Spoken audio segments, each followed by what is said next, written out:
Welcome to RP maths Gurukul. তো তোমরা নিশ্চয়ই এতক্ষণ জেনে গেছো যে স্টাফ সিলেকশনের নোটিফিকেশন বেরিয়ে গেছে। তো চলো দেখে নেওয়া যাক নোটিফিকেশনের কিছু ইম্পর্টেন্ট পয়েন্টস। তো ফার্স্টে দেখা যাক ইম্পর্টেন্ট ডেটস কি কি আছে। তো কবে মধ্যে তোমরা অনলাইন অ্যাপ্লিকেশনটা করতে পারবে, কবের মধ্যে করতে পারবে না 9 জুন 2025 থেকে 4 জুলাই 2025, প্রায় এক মাসের মতন সময় দিয়েছে। তার মধ্যে তোমরা অবশ্যই অনলাইন অ্যাপ্লিকেশনটা করে ফেলো এবং মাথায় রেখো লাস্ট দিন পর্যন্ত, দ্যাট ইজ 4 জুলাই, 4 জুলাই রাত 11টা পর্যন্ত তোমরা করতে পারবে। লাস্ট দিনের জন্য ফেলে রেখো না, তোমরা এই মাসের মধ্যেই করে নিও। ওকে, তো অ্যাপ্লিকেশন করতে পারবে 4 জুলাই রাত 11টা পর্যন্ত, কিন্তু অনলাইন ফি পেমেন্ট করতে পারবে 5 জুলাই, তার পরের দিন রাত 11টা পর্যন্ত। আর যদি কোনো ফর্মে কোনো কারেকশন করার থাকে তো সেই উইন্ডোটা ওপেন হবে 9 জুলাই থেকে 11 জুলাই, সেটা 11 জুলাই 11টা পর্যন্ত। তো বাই চান্স যদি তোমাদের ফর্মে কিছু কারেকশন দরকার পড়ে তো তোমরা এই টাইমে কিন্তু মাথায় রেখো যে তোমাদের ফর্মগুলো রেকটিফাই করে নিতে পারবে। তো কবে tier one exam expected date দিয়েছে, টেন্টেটিভ শিডিউল 13 আগস্ট থেকে 30 আগস্ট 2025, মানে প্রায় 2 মাস মতন সময় পাচ্ছ তোমরা। জেনারেলি এখন স্টাফ সিলেকশন যেই টাইমে বলে সেই টাইমেই এক্সাম নেয়, তো ধরে নাও তোমরা এই আগস্টেই এক্সাম হবে। আর টায়ার 2 কবে হবে, টায়ার 2 বলছে December 25 নাগাদ এটা হবে। তো তোমরা আপাতত পিলির দিকে ডিটারমাইন্ড হও, পিলিকে ফোকাস করো, সেটা হচ্ছে জাস্ট আর 2 মান্থস টাইম পাবে। ওকে, নেক্সট দেখা যাক expected vacancy. Staff selection expected vacancy কত বলেছে না 14,582। এর সাথে কি বলেছে যে যদিও এটা এখনো পর্যন্ত ভ্যাকেন্সি, এরপরে ভ্যাকেন্সি বাড়তে পারে। জেনারেলি যখন স্টাফ সিলেকশন ভ্যাকেন্সি বলে যে বাড়তে পারে, তার মানে ধরো এটা বেড়ে যাবে আর একটু কিছু। এবং সেটাও বলে দিয়েছে কি করে চেক করবে না, স্টাফ সিলেকশন সাইটে গিয়ে, হোমে গিয়ে, ফর ক্যান্ডিডেটে গিয়ে এখানে কিছু ড্রপ ডাউন মেনু পাবে, যেখানে হচ্ছে দেখো এখানে নিচে টেন্টেটিভ ভ্যাকেন্সি, এই টেন্টেটিভ ভ্যাকেন্সিতে পরে গিয়ে দেখবে যে তোমরা আপডেটেড ভ্যাকেন্সি পাবে। যদিও তোমাদের প্রত্যেকে যারা দেখছো তাদের জাস্ট একটা সিঙ্গেল পোস্ট দরকার, তোমার বাদ বাকি 14,581 খানা পোস্ট থাকুক বা যাই পোস্ট থাকুক তোমার দেখার দরকার নেই। ওকে, চলো তোমরা তো একখানা পোস্টেই অ্যাপিয়ার করবে, তোমরা একটা পোস্টই তোমার দরকার, তোমার বাদ বাকি পোস্ট দরকার নাই। চলো নেক্সট দেখা যাক details of post and age criteria. তো মোটামুটি স্টাফ সিলেকশনে 18 থেকে 32 ইয়ার্স, এই এত পর্যন্ত এই স্প্যানটায় বিভিন্ন পোস্টের অ্যাপ্লিকেশন আছে। এগুলো আমি তোমাদের জন্য একটা এক্সেল করে দিয়ে একটা চার্ট করে দিয়েছি। দেখো 20 থেকে 30, 20 থেকে 30-এর মধ্যে কি assistant section officer, CSS, minister of railway, ministry of external affairs, AFHQ, sub inspector CBI এর। তো এগুলো কি না বি গ্রুপে আসে, বি পোস্টে আসে। আর লেভেল কত না 7 লেভেল, লেভেল যত বেশি হবে তার মায়না তত বেশি হবে। ঠিক আছে, এরপরে দেখো 18 থেকে 30, এই এজ গ্রুপের মধ্যে থাকলে তোমরা এই বি ক্যাটাগরির এত কটা পোস্টে দিতে পারবে, আর এগুলো নিচের সি পোস্টে এত কটা দিতে পারবে। দাও এখানে আরেকটা জিনিস আমার বলে দেওয়ার আছে, এই কালারটা একটু চেঞ্জ করে নিই তাহলে সুবিধা হবে তোমাদের। এখানে দেখো ইন্সপেক্টর সিবিডিটি, এটা অ্যাকচুয়ালি বি নয়, এটা অ্যাকচুয়ালি হচ্ছে সি গ্রুপে পড়ে, কিন্তু তাতেও কোনো অসুবিধা হয় না, তাতেও তোমাদের এটা হচ্ছে 7 লেভেলেই পড়ে, যেটা মায়নাটা 7th লেভেলের মধ্যেই পড়ে। ওকে, দেখো 18 থেকে 30-এর মধ্যে এরপরে সি গ্রুপের মধ্যে কি কি পড়বে, অ্যাসিস্ট্যান্ট সেকশন অফিসার, আদার্স, এখানে যেগুলো নেই, executive assistant, central board of excise and customs বা ইনডাইরেক্ট ট্যাক্সেশনের মধ্যে, research assistant, divisional accountant, sub inspector junior intelligence officer, statistical investigator grade 2, office superintendent, সিবিডিটি, that is income ট্যাক্সের। তো এগুলো কি সিতে পড়ে, লেভেল 6-এ, এবং এগুলোর জন্য বয়স বা এজ লিমিট কত 18 থেকে 20। তারপর হচ্ছে 18 থেকে 27, এখানে দেখো অডিটার, সিএজি, সিজিডিএ এবং আদার্স, মানে রেলওয়ে বা কমার্শিয়াল অডিট, এগুলোতে auditor, accountant, controller general of অ্যাকাউন্টসের বা সিএজি বা আদার্সের, postal assistant, sorting assistant, senior secretary assistant, এগুলো সবই কি 18 থেকে 27, মিনিমাম এজ 18, ম্যাক্সিমাম কত না 27। শুধুমাত্র একটা পোস্ট, যে দ্যাট ইজ 18 থেকে 32 এর এজ লিমিটের মধ্যে, জুনিয়র স্ট্যাটিস্টিক্যাল অফিসার, এর কত 18 থেকে 32 এজ ক্রাইটেরিয়া, এর কত লেভেল 6 এর মধ্যে পড়বে, এবং এটাতেই একমাত্র হচ্ছে ডেসক্রিপটিভ একখানা স্ট্যাটিস্টিক্স এর উপর এক্সাম দিতে হবে।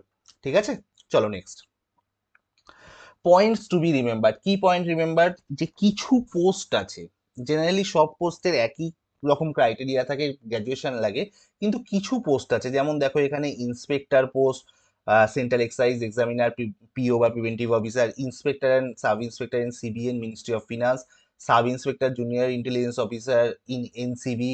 এই পোস্টগুলোর জন্য এখানে যে পোস্টগুলো লেখা আছে এইগুলোর জন্য কিছু ফিজিক্যাল স্ট্যান্ডার্ড, ফিজিক্যাল টেস্ট এবং মেডিকেল স্ট্যান্ডার্ড লাগে। ফিজিক্যাল স্ট্যান্ডার্ড মানে হাইট লাগে, চেস্ট এক্সপানশন করতে হয়, কি কি লাগে সেগুলো এক্স্যাক্টলি অ্যানেক্সার গুলোতে পাবে, যেগুলো হচ্ছে নোটিফিকেশনের লাস্টের দিকে দেওয়া আছে। তো সেগুলো খুঁজে তোমরা দেখে নেবে। যদি এই ক্রাইটেরিয়া গুলো, এই তোমাদের ফিজিক্যাল স্ট্যান্ডার্ড বা এই ফিজিক্যাল টেস্ট তুমি ক্লিয়ার করতে পারো বা মেডিকেল স্ট্যান্ডার্ডের তোমাদের কোনো প্রবলেম না থাকে, তাহলেই একমাত্র এই সব পোস্ট দিও।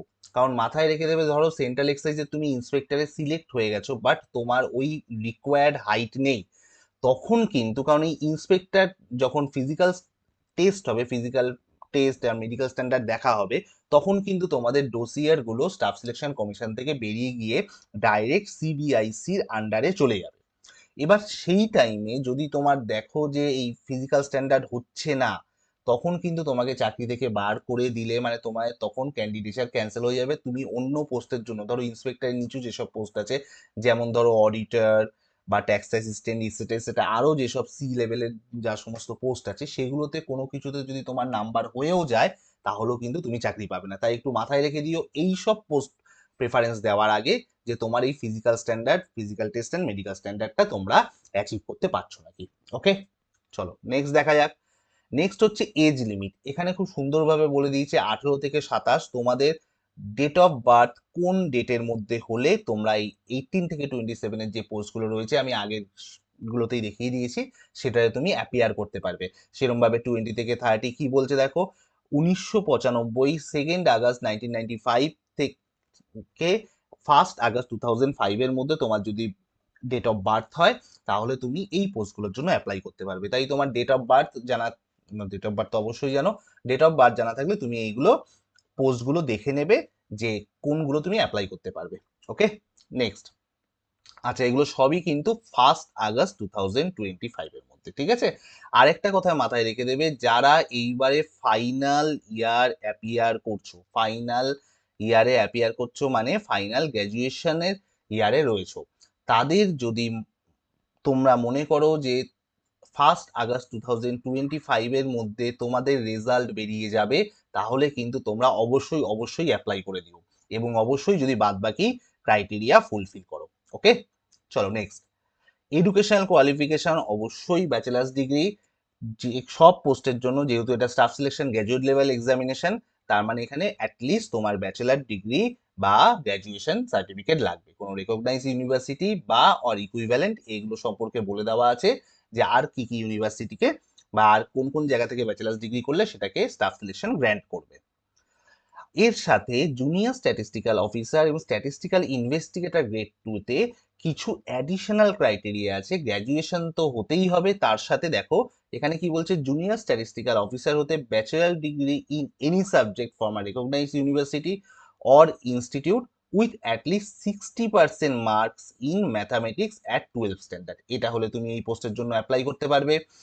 অথবা bachelors degree in any subject with statistics as one of the subject, মানে একটা সাবজেক্ট হতে হবে, ঠিক আছে।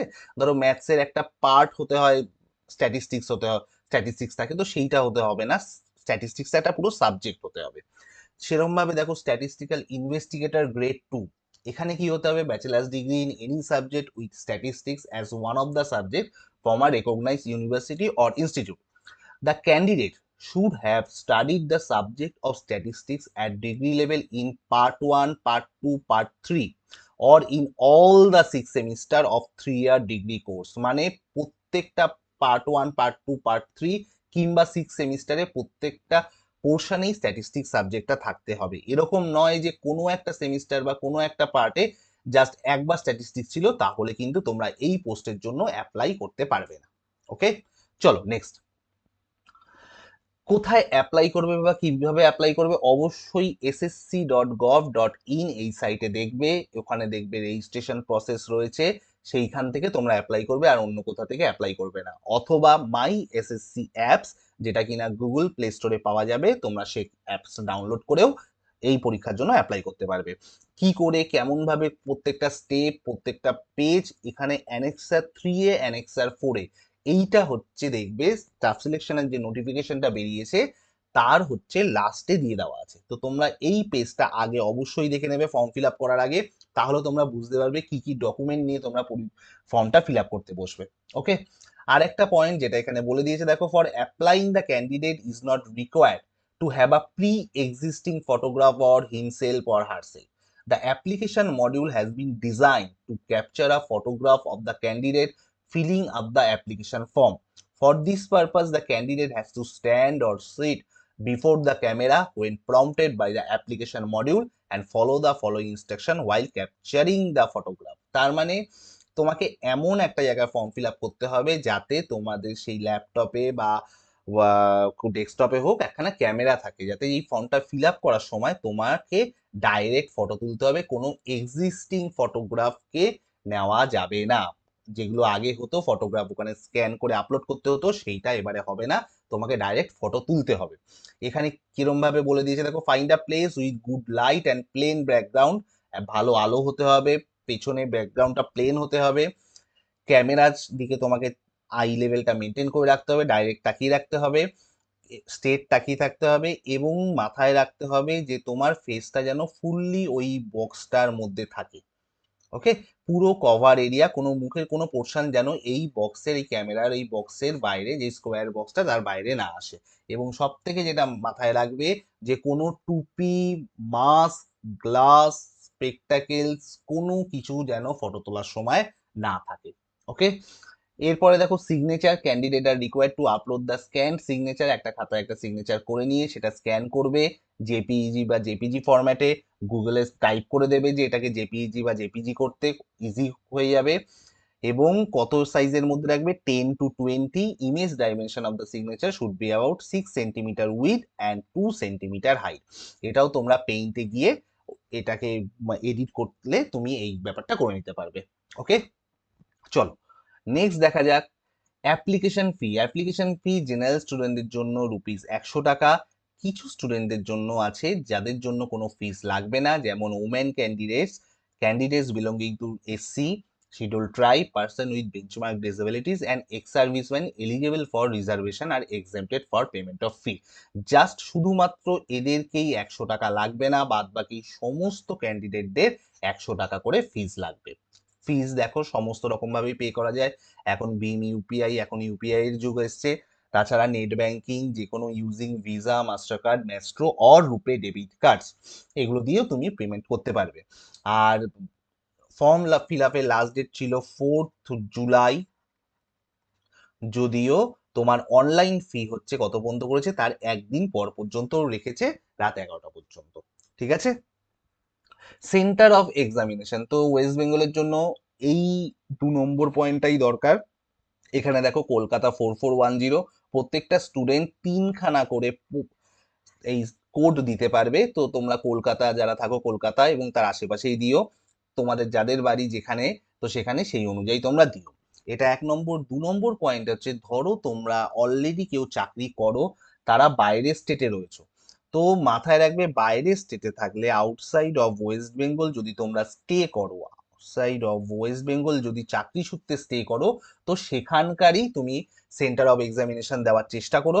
কারণ বাই চান্স, মানে বলা যায় না, যদি কখনো এক্সাম ক্যান্সেল হয়, তো তোমাকে ওই প্রত্যেকটা এক্সাম দেওয়ার সময় যদি রি এক্সামিনেশন হয়, যেমন 2013-এ হয়েছিল, তো তখন কি করতে হবে, তখন তোমাকে বারবার স্টেটে এসে ওই এক্সামগুলো দিতে হবে। তো যেহেতু তোমার চাকরি সূত্রে বাইরে থাকা যায়, তাই বাইরে থাকলে সেখানকার কাছাকাছি সেন্টারই দেওয়ার চেষ্টা করো, তাহলে তোমার ওটা ইজি হবে। ওকে, নেক্সট হচ্ছে scheme of tyre 1 examination. Tyre 1 যেহেতু সামনে আছে, তাই আমি টায়ার 1টাই দেখাচ্ছি। টায়ার 1-এ হচ্ছে 4টে পোর্শন থাকবে, জেনারেল ইন্টেলিজেন্স বা জিআই, জেনারেল অ্যাওয়ারনেস বা জিকে, কোয়ান্টিটিভ অ্যাপটিটিউড বা ম্যাথস, ইংলিশ। প্রত্যেকটারই মার্কস কত করে দেখো, 25 করে, প্রত্যেকটার কোয়েশ্চেন আসবে 25 করে, প্রত্যেকটা ইন্টু 2 করে, দ্যাট ইজ 50। এবং এটা হচ্ছে এই নাম্বারের ওপর তোমার নির্ভর করবে তুমি টায়ার 2-তে যেতে পারবে কি পারবে না, ইন্ডিভিজুয়াল কাট অফ থাকে, বলা থাকে। আর হচ্ছে তোমার প্রত্যেকটা কোয়েশ্চেনে ভুল করলে হচ্ছে 0.5 হচ্ছে নেগেটিভ মার্কিং থাকে। তো আপাতত আজকের দিনের পর্যন্ত এইটুকুনি থাক। এরপরে আরো এক্সাম দিতে গেলে কি কি নিয়ে যেতে হবে, কি কি নিয়ে যেতে হবে না এক্সাম সেন্টারে, টায়ার 2 সিলেবাস কি, টায়ার 1 এর সিলেবাস কি, সেগুলো আস্তে আস্তে পরে দিলেও চলবে। আপাতত তোমরা ঠান্ডা মাথায় ফর্মটা ফিল আপ করো এবং পিলির জন্য প্রিপেয়ার্ড হও। এই প্রত্যেকটা সাবজেক্টের কি কি সিলেবাস আছে তার পরের পোর্শনগুলো নোটিফিকেশনে পেয়ে যাবে। যদিও বলে দিচ্ছি সবই প্রায় মাধ্যমিক বেস, যেহেতু যারা তোমরা সরকারি চাকরি অলরেডি প্রিপারেশন নাও তোমরা জানো যে কিরকম টাইপের কোয়েশ্চেন আসে। ওকে, তাহলে আজকের দিনের মতন এখানেই টাটা বাই বাই করে দেওয়া যাক। আশা করি তোমাদের এই ভিডিওটা ভালো লেগেছে, তাহলে অবশ্যই তোমরা যারা এখনো সাবস্ক্রাইব করোনি আমাদের চ্যানেলটা সাবস্ক্রাইব করে দিও। ওকে, বাই।